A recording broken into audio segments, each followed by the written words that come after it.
ನಮಸ್ಕಾರ ಸ್ನೇಹಿತರೆ, ಕರ್ನಾಟಕ ಮ್ಯಾಟರ್ಸ್ಗೆ ಮತ್ತೊಮ್ಮೆ ಆತ್ಮೀಯ ಸ್ವಾಗತ. ಅಮೆರಿಕ ಮತ್ತು ಇರಾನ್ ನಡುವಿನ ಭೀಕರ ಯುದ್ಧ ಇದೀಗ ಇನ್ನೊಂದು ಹಂತಕ್ಕೆ ತಲುಪಿದೆ. ಇರಾನ್ ಮೇಲೆ ಬಾಂಬ್ ಮಳೆಗರೆದು ಆ ದೇಶವನ್ನು ಶಿಲಾಯುಗಕ್ಕೆ ಕಳಿಸ್ತೀವಿ ಅಂತ ಅಮೆರಿಕ ಅಧ್ಯಕ್ಷ ಡೊನಾಲ್ಡ್ ಟ್ರಂಪ್ ಗುಡುಗಿದ್ರು. ಆದರೆ ಈಗ ಸ್ವತಃ ಅಮೆರಿಕಕ್ಕೆ ಇರಾನ್ ದೊಡ್ಡ ಶಾಕ್ ನೀಡಿದೆ. ಹೌದು ಸ್ನೇಹಿತರೆ, ಇರಾನ್ ಸೇನೆ ಅಮೆರಿಕದ ಅತ್ಯಾಧುನಿಕ F-35 ಫೈಟರ್ ಜೆಟ್ ಮತ್ತು ಬ್ಲ್ಯಾಕ್ ಹಾಕ್ ಹೆಲಿಕಾಪ್ಟರ್ ಅನ್ನು ಹೊಡೆದುರುಳಿಸಿದೆ ಅಂತ ಹೇಳಿಕೊಂಡಿದೆ. ಅಷ್ಟೇ ಅಲ್ಲದೆ ಪ್ರಾಣ ಉಳಿಸಿಕೊಳ್ಳೋದಕ್ಕೆ ಪ್ಯಾರಾಚೂಟ್ ಮೂಲಕ ಇರಾನ್ ನೆಲಕ್ಕೆ ಇಳಿದಿರುವ ಅಮೆರಿಕನ್ ಪೈಲಟ್ ಅನ್ನು ಹಿಡಿಯೋದಕ್ಕೆ ಇರಾನ್ ಸರ್ಕಾರ ತನ್ನ ಜನರಿಗೆ ದೊಡ್ಡ ಬಹುಮಾನವನ್ನೇ ಘೋಷಿಸಿದೆ. ಹಾಗಾದರೆ ಅಮೆರಿಕ ಮತ್ತು ಇರಾನ್ ನಡುವಿನ ಯುದ್ಧ ಈಗ ಯಾವ ಹಂತದಲ್ಲಿದೆ? ಅಮೆರಿಕದ ಸೇನಾ ಮುಖ್ಯಸ್ಥರನ್ನೇ ದಿಢೀರಂತ ಕೆಲಸದಿಂದ ಕಿತ್ತು ಹಾಕಿದ್ಯಾಕೆ?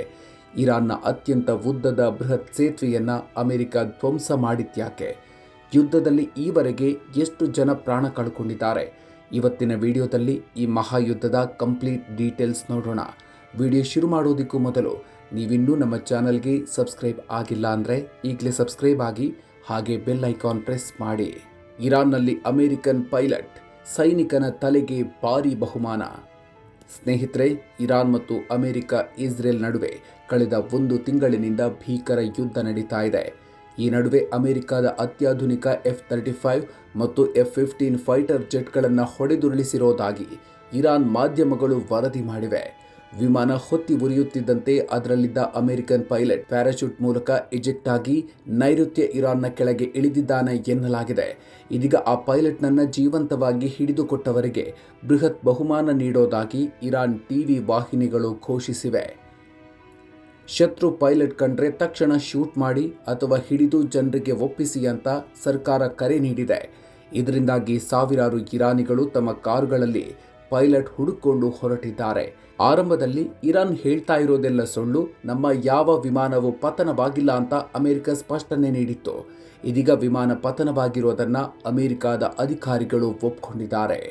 ಇರಾನ್ನ ಅತಿದೊಡ್ಡ ಸೇತುವೆ ಉಡೀಸ್ ಗುಡುಗಿದ ಟ್ರಂಪ್. ಇನ್ನೊಂದೆಡೆ ಅಮೆರಿಕ ಮತ್ತು ಇಸ್ರೇಲ್ ಪಡೆಗಳು ಇರಾನ್ನ ಅತ್ಯಂತ ಪ್ರತಿಷ್ಠಿತ ಹಾಗೂ ಮಧ್ಯಪ್ರಾಚ್ಯದ ಅತಿ ಎತ್ತರದ ಕರಾಜ್ B-1 ಸೇತುವೆಯ ಮೇಲೆ ಬಾಂಬ್ ದಾಳಿ ನಡೆಸಿ ಧ್ವಂಸ ಮಾಡಿದೆ. ಇರಾನ್ ತನ್ನ ಮಿಸೈಲ್ ಮತ್ತು ಡ್ರೋನ್ಗಳನ್ನು ಸಾಗಿಸೋದಕ್ಕೆ ಈ ಸೇತುವೆಗಳನ್ನು ಬಳಸ್ತಾ ಇತ್ತು. ಇದೇ ಕಾರಣಕ್ಕೆ ಸೇತುವೆಯನ್ನು ಟಾರ್ಗೆಟ್ ಮಾಡಲಾಗಿದೆ ಅಂತ ಅಮೆರಿಕ ಹೇಳಿದೆ. ಈ ದಾಳಿಯಲ್ಲಿ 8 ಜನ ಪ್ರಾಣವನ್ನು ಕಳೆದುಕೊಂಡಿದ್ದಾರೆ. ಈ ಬಗ್ಗೆ ಪ್ರತಿಕ್ರಿಯಿಸಿರುವ ಟ್ರಂಪ್, ಇರಾನ್ನ ಅತಿದೊಡ್ಡ ಸೇತುವೆ ಮಣ್ಣು ಪಾಲಾಗಿದೆ, ಇದು ಇನ್ನೆಂದೂ ಬಳಕೆಗೆ ಬರೋದಿಲ್ಲ. ಇರಾನ್ ಈಗಲಾದರೂ ನಮ್ಮ ಷರತ್ತಿಗೆ ಒಪ್ಪದಿದ್ರೆ ಅವರ ಪವರ್ ಪ್ಲಾಂಟ್ಗಳನ್ನು ಬುಡೀಸ್ ಮಾಡ್ತೀವಿ ಅಂತ ಎಚ್ಚರಿಕೆ ಕೊಟ್ಟಿದೆ.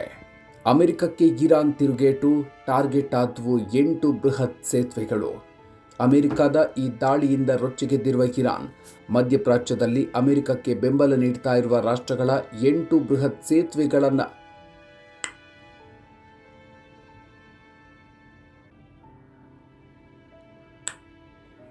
ಮಧ್ಯಪ್ರಾಚ್ಯದಲ್ಲಿ ಅಮೆರಿಕಕ್ಕೆ ಬೆಂಬಲ ನೀಡುತ್ತಿರುವ ರಾಷ್ಟ್ರಗಳ ಮಧ್ಯಪ್ರಾಚ್ಯದಲ್ಲಿ ಅಮೆರಿಕಕ್ಕೆ ಬೆಂಬಲ ನೀಡುತ್ತಿರುವ ರಾಷ್ಟ್ರಗಳ 8 ಬೃಹತ್ ಸೇತುವೆಗಳ ಹಿಟ್ ಲಿಸ್ಟ್ ಅನ್ನು ಬಿಡುಗಡೆ ಮಾಡಿದೆ.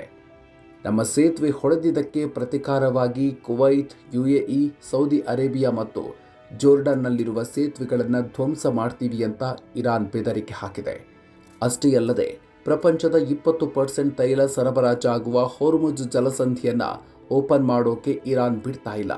ಇದರಿಂದಾಗಿ ಕುವೈತ್ ಮತ್ತು ಕತಾರ್ನಂಥ ದೇಶಗಳಿಗೆ ಕೋಟ್ಯಂತರ ಡಾಲರ್ ನಷ್ಟವಾಗ್ತಿದೆ ಹಾಗೂ ಪ್ರಪಂಚದಾದ್ಯಂತ ಪೆಟ್ರೋಲ್, ಡೀಸೆಲ್ ಬೆಲೆ ಗಗನಕ್ಕೇರ್ತಾ ಇದೆ. ಅಮೆರಿಕ ಸೇನಾ ಮುಖ್ಯಸ್ಥನ ವಜಾ ರಾಂಡಿ ಜಾರ್ಜ್ ಕಿತ್ತೆಸೆದ ಟ್ರಂಪ್. ಯುದ್ಧ ತಾರಕಕ್ಕೇರಿರುವ ಈ ಸೂಕ್ಷ್ಮ ಸಂದರ್ಭದಲ್ಲೇ ಅಮೆರಿಕದ ಅಧ್ಯಕ್ಷ ಡೊನಾಲ್ಡ್ ಟ್ರಂಪ್ ಮತ್ತು ರಕ್ಷಣಾ ಸಚಿವ ಪೀಟ್ ಹೆಗ್ಸೆತ್ ಅಮೆರಿಕದ ಸೇನಾ ಮುಖ್ಯಸ್ಥ ಜನರಲ್ ರಾಂಡಿ ಜಾರ್ಜ್ ಅವರನ್ನು ದಿಢೀರಂತ ಕೆಲಸದಿಂದ ಕಿತ್ತು ಹಾಕಿದೆ. ಸೇನೆಯ ಪ್ರಮೋಷನ್ ವಿಚಾರದಲ್ಲಿ ರಕ್ಷಣಾ ಸಚಿವರ ಜೊತೆಗಿನ ಭಿನ್ನಾಭಿಪ್ರಾಯವೇ ಈ ವಜಾಕ್ಕೆ ಕಾರಣ ಎನ್ನಲಾಗಿದೆ. ಸ್ನೇಹಿತರೆ, ಫೆಬ್ರವರಿ 28ರಿಂದ ಶುರುವಾದ ಈ ಯುದ್ಧದಲ್ಲಿ ಈವರೆಗೆ ಇರಾನ್ನಲ್ಲಿ 1600ಕ್ಕೂ ಹೆಚ್ಚು ನಾಗರಿಕರು ಪ್ರಾಣ ಕಳ್ಕೊಂಡಿದ್ದಾರೆ. ಲೆಬನಾನ್ನಲ್ಲಿ 1300ಕ್ಕೂ ಹೆಚ್ಚು ಜನ, ಇಸ್ರೇಲ್ನಲ್ಲಿ 17 ಜನ ಹಾಗೂ ಅಮೆರಿಕದ 13 ಸೈನಿಕರು ಪ್ರಾಣ ಕಳ್ಕೊಂಡಿದ್ದಾರೆ. ದಿನಕ್ಕೆ ಬರೋಬ್ಬರಿ $1 ಬಿಲಿಯನ್ ಅಂದರೆ ಸುಮಾರು 9,500 ಕೋಟಿ ರೂಪಾಯಿ ಹಣವನ್ನು ಅಮೆರಿಕ ಈ ಯುದ್ಧಕ್ಕಾಗಿ ಸುರಿತಾ ಇದೆ. ಒಟ್ಟಿನಲ್ಲಿ 2 ದೇಶಗಳು ಪ್ರತಿಷ್ಠೆಗೆ ಬಿದ್ದು ದಾಳಿ ಪ್ರತಿದಾಳಿ ನಡೆಸ್ತಾ ಇದ್ದು, ಇದು ಮೂರನೇ ಮಹಾಯುದ್ಧಕ್ಕೆ ನಾಂದಿ ಹಾಡಲಿದ್ಯಾ ಅನ್ನೋ ಆತಂಕ ದಿನ ದಿನಕ್ಕೂ ಹೆಚ್ಚಾಗ್ತಿದೆ. ಸ್ನೇಹಿತರೆ, ಇರಾನ್ ಮತ್ತು ಅಮೆರಿಕ ನಡುವಿನ ಈ ಯುದ್ಧದ ಬಗ್ಗೆ ನೀವೇನು ಹೇಳ್ತೀರಿ? ಅಮೆರಿಕದ ಪೈಲಟ್ನನ್ನು ಇರಾನ್ ಜನ ನಿಜಕ್ಕೂ ಸೆರೆ ಹಿಡಿತಾರಾ? ಅಮೆರಿಕದ ಬಾಂಬ್ ದಾಳಿಯಿಂದ ಇರಾನ್ ನಿಜಕ್ಕೂ ಶಿಲಾಯುಗಕ್ಕೆ ಹೋಗಲಿದೆಯಾ? ನಿಮ್ಮ ಅನಿಸಿಕೆಯನ್ನು ಕಾಮೆಂಟ್ ಬಾಕ್ಸ್ನಲ್ಲಿ ತಪ್ಪದೇ ತಿಳಿಸಿ. ಈ ಮಾಹಿತಿ ಇಷ್ಟ ಆಗಿದ್ದರೆ ವಿಡಿಯೋ ಲೈಕ್ ಮಾಡಿ, ಜಾಗತಿಕ ವಿದ್ಯಮಾನಗಳ ಬಗ್ಗೆ ಆಸಕ್ತಿ ಇರುವ ಪ್ರತಿಯೊಬ್ಬರಿಗೂ ಶೇರ್ ಮಾಡಿ. ಮುಂದಿನ ವಿಡಿಯೋದಲ್ಲಿ ಮತ್ತೊಂದು ಇಂಟ್ರೆಸ್ಟಿಂಗ್ ಮಾಹಿತಿಯ ಜೊತೆಗೆ ಮತ್ತೆ ಸಿಗೋಣ. ಅಲ್ಲಿವರೆಗೂ ನಮಸ್ಕಾರ.